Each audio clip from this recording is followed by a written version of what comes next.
Does the Raiders opening make things for Brian Flores more interesting given the Tom Brady tie and the top pick in the draft? I mean, I would think it would.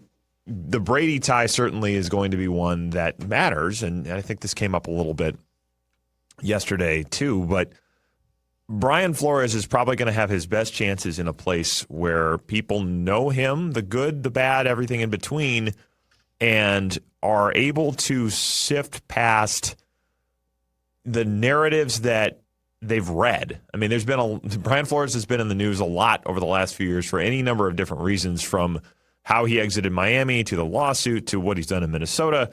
So you have a lot to sift through in the course of an interview, and if you're somebody that already knows him and has a relationship with him and kind of knows everything that you're getting from one side of the spectrum to the other, I think that does make a lot of sense. So Brady, and the fact that those two have worked together as long as they have, and obviously have a lot of respect for one another because they've had a lot of success together, I think that makes that an attractive situation.